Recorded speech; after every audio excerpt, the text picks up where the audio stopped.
to NC Realtors Fair Housing Academy. I am here today with Kelly Marks, NC Realtors 2021 president, who's going to help us understand why it was important for NC Realtors to launch this new fair housing training program. Kelly, thank you so much for joining us today. I'm really grateful to have the time to spend with you today. And let's just get started. So first, let's talk about when we start about talking about NC Realtors' efforts to promote diversity and inclusion and fair housing program over the past few years. Can you share a little bit about the purpose behind that, the goal behind that? Where did it come from? Absolutely, Jenny, and thank you so much for having me today. You know, the topics of diversity, inclusion, and fair housing compliance are all in realtor conversations a lot these days. And I got to tell you that I'm very, very proud and glad that they are. Yeah. You know, being part of an organization like NC Realtors, it saw this need years ago and worked hard to build a firm foundation and platform to really spread awareness and education. You know, in October 2019, under the leadership of then President Asa Fleming, who was just amazing, he held a diversity conference called Mosaic. And being on the exec committee, we were kind of wondering how it was all going to come together. But you know, the discussions on diversity to encourage more open conversations with diversity, what it means, why it's vital to the economy in North Carolina, and how it even applied to the way we do business. Well, it was the start of our Mosaic movement and a collaboration of NC Realtors working together to really be ambassadors of social change in our communities. You know, while we're starting to make strides here in North Carolina, unfortunately, what many people know is the Newsday investigation on discriminatory real estate practices in Long Island brought into focus that there's still so much work to be done. So we'll certainly talk about that. Yeah. So let's talk about that. The Newsday report, which has had such a tremendous impact. What was your reaction after reading through the investigation and then watching the videos, listening to those conversations between the agents and clients? I know how I felt. I would love to hear, how did that make you feel? You know, it's interesting. You know, after reading through it and watching exactly what you said, all those hours upon hours and everything that was involved in that investigation, I was shocked. I thought that the fact that these realtors and how they're acting was absolutely deplorable. The thought that they would actually treat, you know, humans, individuals, completely different just based on the color of their skin, their nationality, maybe what they perceive to be even socioeconomic conditions is just ridiculous. Look, whether somebody's old or young, regardless of the color of their skin, nationality, cultural, everyone should be treated the same. And to me, I think one of the things that was particularly shocking is just how recent this investigation was to show us how much work we really need to get done. I mean, you would have thought if somebody had said, when did this take place? You would say, you know what, that was probably recorded, you know, late 60s, sometime in the 70s. Nowhere near to say that it'd be in this decade of this century. It's been a very impactful thing for me to show when I'm teaching diversity classes and the shock. And the shock is the right word. That's the right word. I mean, what else? But let's talk about what NC Realtors decided to do. How did you guys respond to that Newsday report? Well, you know, and that's a great question, because I think Newsday was really a wake-up call for associations, and not even just realtor associations, but any kind of association, any type of organization across the country. You know, NC Realtors saw it as an opportunity to really reaffirm our commitment to diversity, fair housing, and equality. And we responded in various ways. You know, first, NC Realtors Board of Directors very proudly adopted an official diversity and inclusion statement. And by the way, Jenny, anyone can read that statement on our website, ncrealtors.org/mosaic. You know, and then we engaged with a consultant at the diversity movement to really assist us in reaching our members with educations regarding diversity, equity, and inclusion. And I think part of that was really saying, okay, how do we reach all of our members? And this actually went from leadership all the way down to every one of our agents, which right now we have over 54,400. So next we challenged our members to take the National Association of Realtors, the Fair Housing Challenge, which included Fair Haven, which I thoroughly enjoyed, and I encourage everybody to do that. They had Home with Diversity certification, which is well worth the time and effort and knowledge. And then the implicit bias training, which I also thought was quite fascinating. And now we're taking it a step further with our Fair Housing Academy, which is really a tool to help our broker in charges train their agents, which is really, that's where we're getting down to the ground floor of all this, because those are really the troops, if you will, that are out public facing every single day and need to do the right thing. Absolutely, absolutely. So let's talk about the academy, and how do you think the Fair Housing Academy is going to impact real estate within North Carolina specifically, and what are the goals overall for the program? Well, Jenny, I think it's really basically, simple. It's incumbent upon all NC realtors to learn about diversity and inclusion.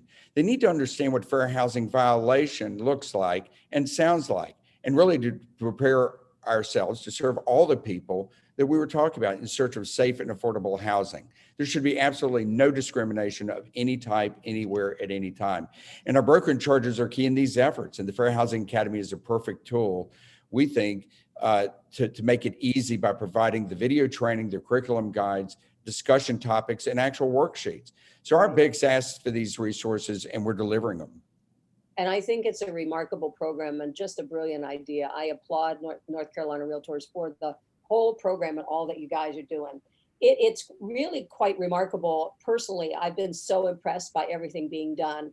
And one of the things that we've done throughout the series, and we want to do throughout the series, is ask a couple of questions that are really about your personal feelings. So how do you feel fair housing within the real estate community fits into where we are today? That's something that's also a great question. Some really think about for a lot. And here's the reason why, is because we have so many first-time home buyers who, for whatever reason, the credit's being, is now up to the score where they can qualify for loans. We know that by home ownership, that it makes them more connected to their community. The kids do better in school. They have more of a sense of being and wherewithal. And it also creates wealth within every family. So as a result, realtors don't need to be, or anybody doesn't need to be discriminating. We need to be helping them with every fiber of our being to try and get them the American dream. And I think that's really what it's about. And, so many of the states, not just North Carolina, there's so many programs that talk about down payment assistance. And people associate, if somebody's getting down payment assistance, either with something cultural, ethnicity, socioeconomic, and that's not the case. So for example, in my community, they're offering $10,000 to first-time home buyers or people who have not owned a home in 3 years. And guess what? You can make up to $72,000 and still get that $10,000 gift as long as you stay in the home for 5 years. $2,000 is again forgiven every year. So after 5 years, you don't pay that back, which is a great way to create wealth. My point being is this has nothing to do with any of the things that we're talking about. It's merely a great program to help people and has nothing to do with socioeconomic conditions. Well, that's incredibly well said. And I love the way you described it. You're absolutely correct. Second question. What do you think are the most important action steps for the real estate industry related to fair housing? I think some of the programs, quite honestly, I'm so proud of that North Carolina's decided to take on. And I will tell you, I'm familiar with and being active with the National Association of Realtors, what some of the other states are doing. And I think North Carolina Realtor is really very much on the cutting edge. I think the programs that we're talking about, I think starting with Mosaic, which at the time, we're wondering how it's going to come together and how effective it's going to be. And I was there for that first program, and it just took off. I will tell you, everybody in the room was impacted and completely changed when they came out because of the program that was put on, and really so thought-provoking that I dare say that everybody who was in it and everybody who takes these courses, even that NAR is offering, really makes you really think, and in ways that you never thought that you would think. I completely agree with you, and I see that impact when I teach at Home with Diversity when I'm talking to the agent population. Third question: what can we all do to be sure we are part of being the change in our future relative to fair housing? And this is another thing that I speak about, is being the change in the future relative to fair housing. So what can we do? What do you suggest we do? I think what we need to do is open our eyes, even with the implicit bias that, you know what, am I really treating everybody exactly the same day? If I'm in a bad mood, if I'm having a bad day, am I still treating everybody the same? Am I making assumptions that just aren't there and not proven? You know, for example, realtors, customers and clients typically will ask us about schools. And they'll say, Kelly or Jenny, what are the best schools? And the first reaction was, well, these four schools have the highest test scores. But you know what? That doesn't tell the story, because the fact of the matter, that all that does is really tell you about the socioeconomic of the people who are feeding into that school. The fact of the matter is there are people, I should say students, and even children, whether elementary, middle school, high school, or exceeding expectations, they're succeeding in the classroom. And it really talks about the socioeconomics that are going to those schools, not about the teaching methods. And for me, that's a big thought-provoking matter. You know, in North Carolina, we have the Morehead Scholar at the UNC Chapel Hill. And I did some research. Basically, UNC Chapel Hill, Morehead Scholars have come from virtually every single high school in all of North Carolina, regardless of socioeconomics. So it does show teaching methods, and all of these schools can be successful if we just don't implicitly bias ourselves to say, no, this is where, you need to be sending your kids, and, in the way of schools. And I think that's one of the, aha moments, if you will, that we think about, that, again, driving change. We're not the know all and end all. So let's treat everybody equally and let them find their own path. Very well put. And I love your comments on the school systems. It's such a powerful statement, and you're completely correct.